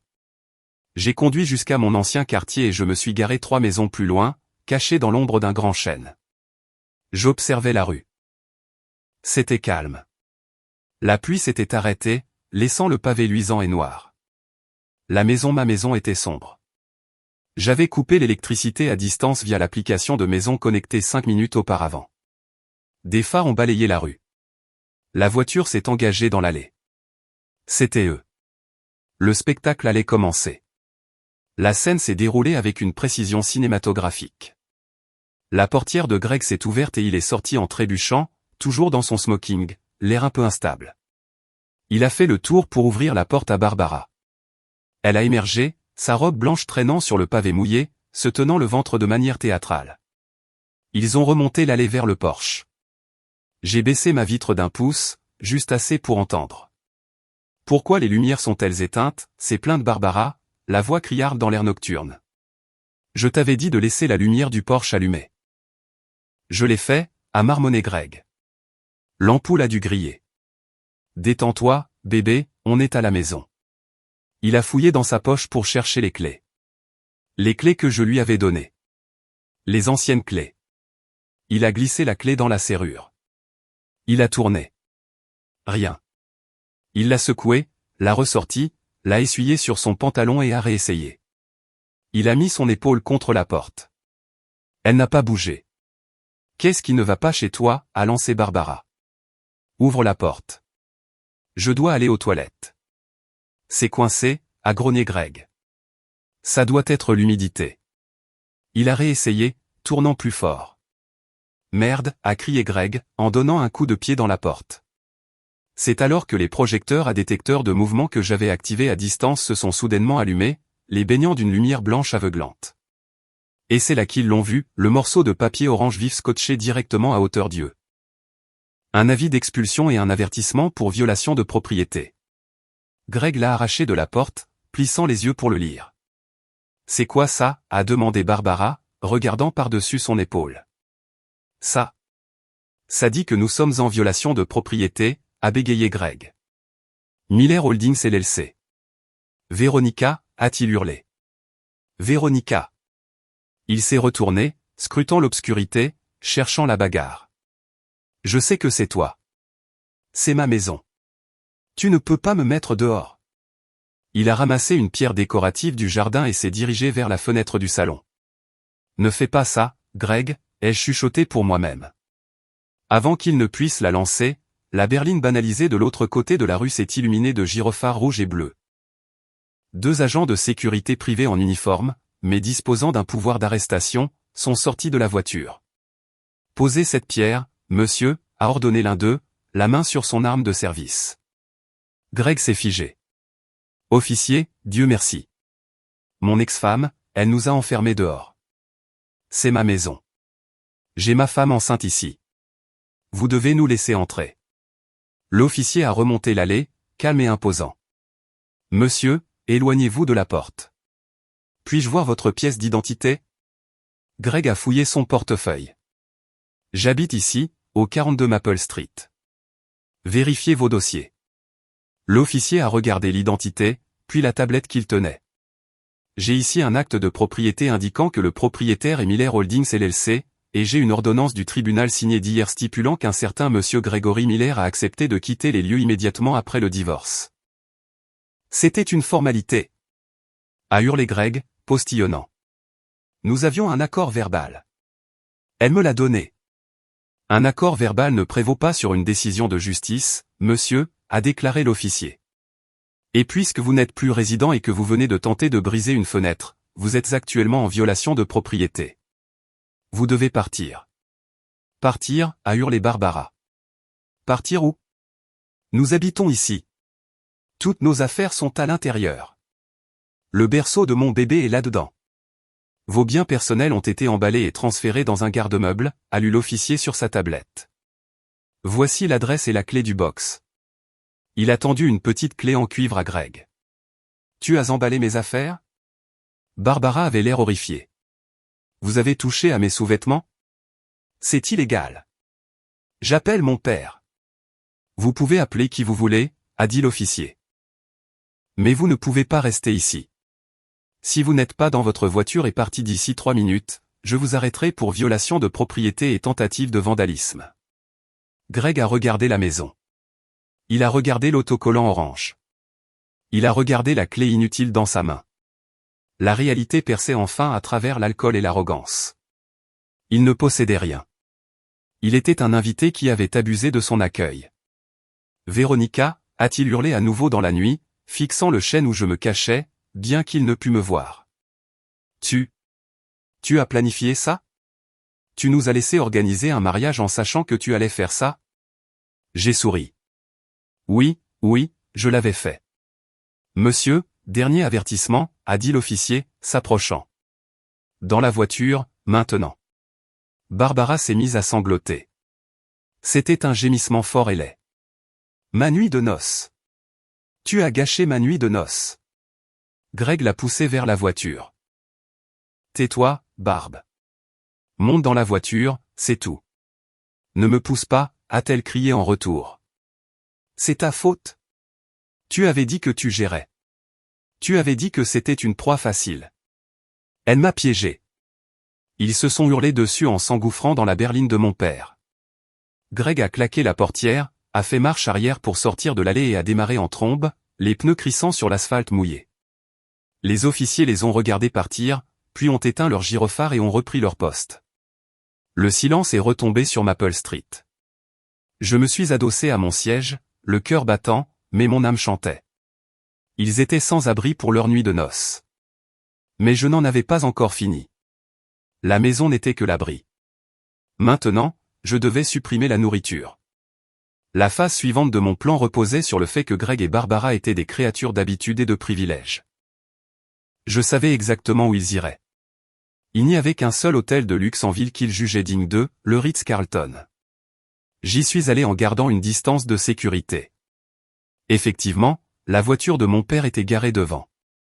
Greg entrait en furie dans le hall, Barbara le suivant, sa robe blanche maintenant boueuse après sa crise dans l'allée. Je me suis garé et me suis glissé dans le hall, me positionnant derrière un grand palmier en pot d'où je pouvais voir la réception. Greg a frappé de la main sur le comptoir en marbre. J'ai besoin d'une suite, la présidentielle, si vous l'avez. Ma maison. Nous avons une urgence de plomberie. Menteur jusqu'au bout. Le concierge a tapé quelque chose. Certainement, monsieur, nous avons la suite disponible. C'est $1500 la nuit plus les taxes. Puis-je avoir une carte de crédit pour les frais accessoires? Greg a sorti sa carte noire, celle qui était autrefois liée à mes bonus d'entreprise, celle que j'avais annulée à 9 h ce matin-là. Il l'a glissée. Le concierge a froncé les sourcils. Je suis désolé, monsieur. Cette carte a été refusée. Essayez encore, a lancé Greg. C'est une carte premium. Il n'y a pas de limite. Le système indique que la carte a été signalée perdue ou volée, a-t-elle dit, la voix un ton plus bas. Volée? Le visage de Greg est devenu rouge. Tenez, essayez celle-là. Il a tendu la carte commune. Refusé. Greg a commencé à transpirer. Il a tapoté ses poches. Il a sorti une carte de débit, sa carte personnelle, celle liée au compte où il gardait son argent de consultant. Celle-là fonctionne, a-t-il dit avec assurance. Le concierge a passé la carte. Elle a attendu. Elle a levé les yeux, avec un soupçon de pitié dans le regard. Monsieur, il y a des fonds insuffisants sur le compte. Quoi, a hurlé Greg. Il y avait $5000 hier. Il y était, mais vous vous souvenez de la dette de jeu? Celle que j'avais cessé de payer. Le casino avait un privilège. Au moment où les protections conjointes ont été levées par le jugement de divorce, les créanciers s'étaient jetés sur son compte personnel et l'avaient saisi. Diana les avait prévenus. Barbara s'est approchée, essuyant du mascara étalé sur son visage. Utilise ma carte, Greg. Bon sang. Elle a fouillé dans son sac et a sorti une carte. C'était la carte supplémentaire de mon compte. Madame, cette carte est également invalide, a dit le concierge. Le silence dans le hall était assourdissant. Les gens regardaient. Une mariée dans une robe sale et un marié sans argent. Nous avons de l'argent liquide, a bégayé Greg. Il a ouvert son portefeuille. Il avait peut-être $300, pas assez pour un motel en périphérie de la ville, encore moins pour le Ritz-Carlton. Je dois passer un appel, a dit Greg, la voix tremblante. Il a sorti son téléphone. Il a composé mon numéro. J'ai vu mon téléphone s'allumer dans mon sac. Je l'ai laissé sonner. Il a appelé mes parents. Papa, j'ai entendu sa voix craquer. Elle nous a mis dehors. Elle a annulé les cartes. On est au Ritz. On ne peut pas payer. On n'a nulle part où aller. Je n'ai pas pu entendre la réponse de mon père, mais j'ai vu le visage de Greg se décomposer. Comment ça, tu ne peux pas venir? Oui, je sais qu'il est tard, mais Barb est enceinte. Bon, d'accord. On arrive chez vous. Il a raccroché et a regardé Barbara. Ton père a dit qu'on pouvait dormir sur le canapé-lit dans son bureau. Le canapé, a hurlé Barbara. Je suis une mariée. Je suis enceinte. Je ne peux pas dormir sur un canapé. Eh bien, on ne peut pas dormir ici, a répondu Greg en criant, perdant tout contrôle. On n'a pas d'argent, Barb. Elle a tout pris. Elle a pris jusqu'au dernier centime. Tu m'avais dit que tu avais ton propre argent, l'a accusé Barbara, en le bousculant. Tu as dit que tu étais un magnate. Je dépensais son argent, a avoué Greg, sa voix résonnant sous les hauts plafonds. C'était tout son argent. Tu es contente maintenant? Le concierge s'est raclé la gorge. Monsieur, madame, je vais devoir vous demander de partir. Vous dérangez les autres clients.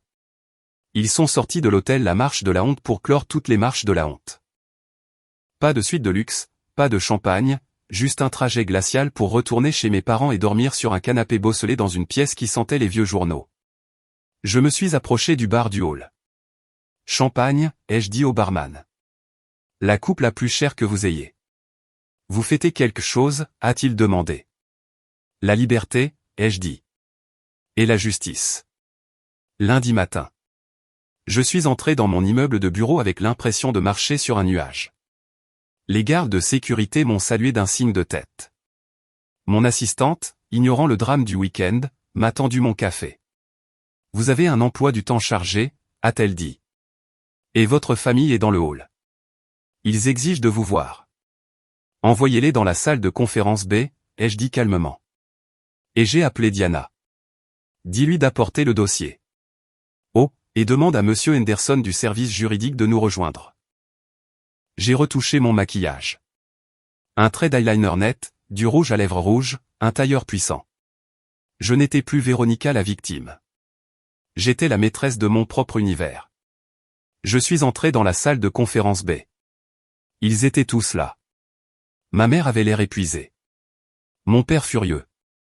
Greg portait les mêmes vêtements qu'hier, l'air négligé. Barbara pleurait doucement dans un coin. Monstre! A hurlé ma mère dès mon entrée. Comment as-tu pu? Le soir de leur mariage.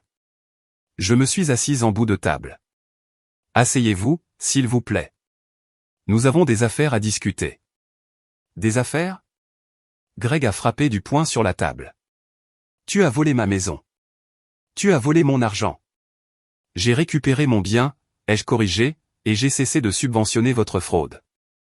Nous allons te poursuivre, a hurlé mon père.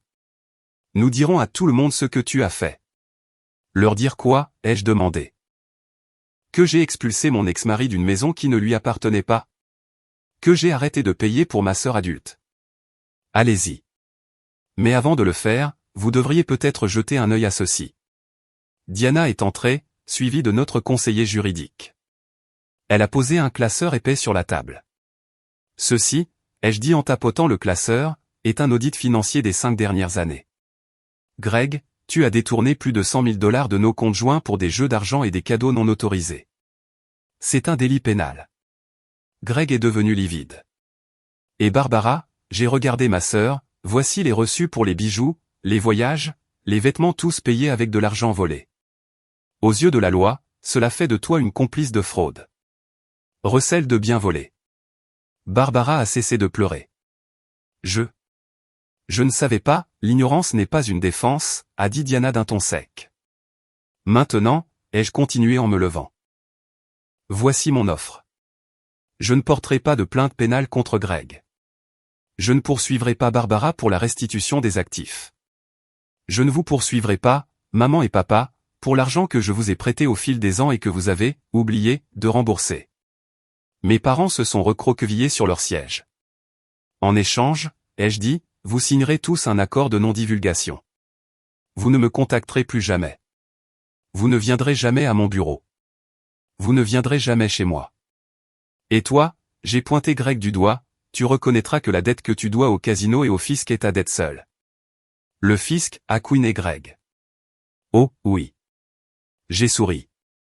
J'ai déposé une demande de conjoint innocent ce matin. Le fisc sait que tu n'as pas déclaré ses revenus de jeu.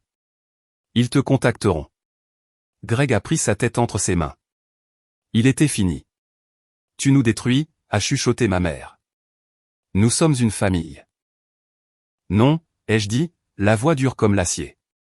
Vous étiez des parasites. J'étais l'hôte. Je suis simplement en train de soigner l'infection. Et le bébé, a gémi Barbara. Ton neveu il a besoin d'un foyer. J'ai regardé Barbara. J'ai regardé son ventre. Et j'ai abattu ma dernière carte, celle que j'avais gardée en réserve. À propos de ce bébé, ai-je dit, sortant la dernière feuille du classeur. Greg, tu te souviens quand nous essayions la FIV? Tu as refusé de te faire tester? Greg a levé les yeux, confus. Alors, j'ai demandé au médecin de faire un test sur l'échantillon que tu avais donné pour ce kit à domicile que nous avions essayé en premier. J'ai trouvé les résultats dans ton bureau. Tu les avais cachés. J'ai glissé le papier vers lui. Tu as une condition génétique, Greg. L'azoospermie. Tu as un nombre de spermatozoïdes nul. Tu es stérile. Le silence dans la pièce était total. On pouvait entendre le ronronnement de la climatisation. Greg a regardé le papier. Puis il a regardé Barbara. La couleur a quitté le visage de Barbara. Elle ressemblait à un fantôme. Barbe, la voix de Greg était un murmure dangereux. Barbe, de qui est ce bébé? A bégayé Barbara. Ce test est faux. Véronica l'a fabriqué. Ça vient de la clinique, Greg, ai-je dit. Appelle-les. Greg s'est levé. La réalisation se faisait jour en lui. Il avait fait exploser sa vie, perdu sa riche femme, perdu la maison, et s'était endetté pour un enfant qui n'était pas le sien. Qui est-ce? A hurlé Greg, saisissant le bras de Barbara. C'était une seule fois, a hurlé Barbara. Avec mon coach sportif. Ça ne signifiait rien. J'avais besoin que tu m'épouses. J'avais besoin de stabilité. Tu m'as piégé, a crié Greg. Tu as ruiné ma vie pour un enfant bâtard. Il s'est jeté sur elle. La sécurité l'a immédiatement maîtrisé. Faites-les sortir, ai-je dit aux gardes. Tous. Alors qu'on les traînait dehors, Greg hurlait des insultes. Barbara hurlait. Mes parents semblaient vieux et vaincus. Je ne ressentais rien ni joie, ni tristesse, juste du calme. Le calme d'une page blanche. La révélation sur le bébé a été la bombe nucléaire qui a vaporisé ce qui restait de leur alliance. Je n'ai rien eu d'autre à faire. J'ai juste regardé les retombées d'une distance de sécurité. Greg a été arrêté pour agression ce jour-là dans mon bureau. Il a passé une nuit en cellule. Quand il est sorti, il n'avait nulle part où aller. Mes parents ont refusé de le reprendre. Après tout, il n'était plus le père de leur petit enfant, il n'était plus qu'un homme ruiné et violent qui les avait humiliés. La vie de Barbara a implosé. Mes parents, confrontés à la honte d'une fille enceinte d'un obscur coach de gym et à la perte de leur fantasme de gendre riche, se sont retournés contre elle. Comment as-tu pu être aussi stupide? J'ai entendu ma mère lui crier au téléphone. Merci pour les nouvelles, Mike. Tu avais une poule aux œufs d'or et tu l'as tuée. Il ne se souciait pas de la moralité. Il se souciait du fait que l'escroquerie avait échoué. Greg a demandé l'annulation du mariage pour fraude, affirmant que Barbara l'avait trompé pour l'épouser. Il a également essayé de me poursuivre à nouveau, se représentant lui-même parce qu'il ne pouvait pas se payer d'avocat. Le juge a rejeté l'affaire en 5 minutes et l'a condamné à payer mes frais de justice. Comme il ne pouvait pas payer, il a dû déclarer faillite. Et le bébé? Le coach s'est avéré être un étudiant de 20 ans sans argent et sans aucun intérêt pour la paternité. Barbara faisait face à une maternité en solo sans aucun actif, vivant dans sa chambre d'enfant, écoutant sa mère se plaindre quotidiennement du gouffre financier qu'elle représentait. Environ 2 mois plus tard, j'ai reçu une lettre de Greg. Elle a été transférée à mon bureau. Véronica, je sais que j'ai merdé. J'ai été faible. Barbara m'a manipulé. Elle a joué sur mes insécurités. Je n'ai jamais cessé de t'aimer. J'étais confus. S'il te plaît, parlons. Je vis dans ma voiture. Je n'ai rien. Tu étais la seule bonne chose qui me soit arrivée. S'il te plaît, donne-moi une seconde chance. Je l'ai lu 2 fois. Il y a 10 ans, j'aurais pleuré. J'aurais pensé, il souffre. Je dois l'aider. Mais j'ai regardé l'écriture, la même main qui avait signé l'abandon de ma dignité pour une maison qui ne lui appartenait pas. J'ai pris un marqueur rouge. J'ai écrit « Retour à l'expéditeur » sur l'enveloppe et je l'ai jeté dans le broyeur. Je ne le haïssais plus. Je m'en fichais, tout simplement. C'était un étranger, une leçon apprise à la dure. L'implosion du clan Miller a été totale. Mes parents, sans mon aide mensuelle, ne pouvaient plus assumer leur train de vie. Ils ont dû mettre leur maison de banlieue en vente, la maison où j'ai grandi, la maison où j'étais toujours relégué au second plan. Ils ont emménagé dans un petit appartement de 2 chambres dans un quartier moins prisé. Barbara a dû trouver un travail, un vrai travail. Elle a commencé comme réceptionniste dans une clinique dentaire. Mike me dit qu'elle fait 10 ans de plus que son âge et se plaint à qui veut l'entendre que sa méchante sœur a volé son héritage, mais personne n'écoute. Les gens en ville ont vu les voitures de police. Ils connaissent la vérité. Greg a quitté la ville. La rumeur dit qu'il est retourné dans sa ville natale pour vivre chez son frère, travaillant dans un centre d'appel. J'ai maintenu un silence radio absolu. J'ai changé de numéro. J'ai emménagé dans une nouvelle maison, un penthouse moderne et élégant en centre-ville, loin de la banlieue. J'ai vendu la maison de Maple Street à un gentil jeune couple. Je ne voulais pas des souvenirs. Un après-midi pluvieux, 6 mois plus tard, j'ai croisé ma mère à l'épicerie. C'était inévitable dans une ville de cette taille, je suppose. Elle avait l'air fragile. Ses cheveux n'avaient pas leur blond parfait habituel, des racines grises apparaissaient. Elle m'a vu et a arrêté son chariot. « Véronica » a-t-elle dit, la voix tremblante. Je me suis arrêté. Je ne me suis pas enfui. J'ai fait face. « Cynthia » ai-je répondu. « Tu nous manques » a-t-elle dit, les larmes aux yeux. « Ton père. Il n'est pas bien. Son cœur. Nous aurions besoin d'aide. » C'était là. L'hameçon. La culpabilité. Son cœur. Aide. J'ai regardé cette femme qui m'avait dit de donner mon mari à ma sœur, qui m'avait traité de cupide, qui ne m'avait accordé de la valeur que tant que j'étais utile. Je suis désolé de l'apprendre, ai-je dit poliment. Votre assurance couvre les problèmes cardiaques. Vous devriez les appeler. Véronica, a-t-elle octé. Nous sommes ta famille. Non, ai-je dit, me penchant pour qu'elle puisse entendre chaque mot. Vous avez fait votre choix. Vous avez choisi Barbara. Vous avez choisi le mensonge. Vous ne pouvez pas revenir vers la vérité juste parce que le mensonge a cessé de payer les factures. Je suis ta mère. Tu es ma donneuse d'ovocytes, ai-je dit, et mon bourreau. J'en ai fini de payer pour ma propre humiliation. Je suis passé devant elle. Je n'ai pas regardé en arrière. J'ai acheté mes courses du fromage cher, une bonne bouteille de vin, des choses que j'aime et je suis sorti sous la pluie. Mais cette fois, la pluie semblait propre. C'était comme un baptême. Cela fait 1 an depuis ce dîner d'enfer. J'écris ceci depuis un balcon sur la côte amalfitaine. J'ai pris un congé sabbatique, le premier de ma vie. Je ne travaille pas. Je vis, tout simplement. Le procès est un lointain souvenir. La douleur est une cicatrice devenue blanche. J'ai rencontré quelqu'un ici. Il s'appelle Lucas. Il est architecte. Il ne sait rien de mon argent et il s'en moque. Il aime le fait que je sois intelligente. Il aime que je le batte aux échecs. Hier, nous étions assis au bord de l'océan et il m'a demandé, « Véronica, pourquoi vérifies-tu toujours l'addition si attentivement ?» J'ai souri. Parce que j'ai appris que si l'on n'audite pas sa propre vie, quelqu'un d'autre détournera votre bonheur. J'ai pensé à Barbara, changeant probablement une couche dans un appartement exigu, amer et en colère. J'ai pensé à Greg, répondant au téléphone quelque part dans le centre du pays, rêvant de la vie qu'il a gâchée. Ils voulaient tout, ils ont fini avec rien. Je ne voulais rien d'autre que l'amour, et j'ai fini avec tout, ma liberté, ma fortune, et enfin, moi-même. J'ai réalisé que la sœur de l'ombre avait disparu. Je n'étais pas l'ombre. J'étais le soleil. Je les avais juste laissés se tenir dans ma lumière. J'ai pris une gorgée de mon vin, le même genre de vin que je buvais le soir où Zoé m'a dit de me battre. Aux auditeurs, ai-je murmuré à la mer. Et la mer a murmuré en retour, tu as gagné. Si vous traversez quelque chose de ce genre, si vous êtes celui ou celle qui donne toujours et ne reçoit jamais, écoutez-moi, arrêtez. Fermez le compte. Changez les verrous.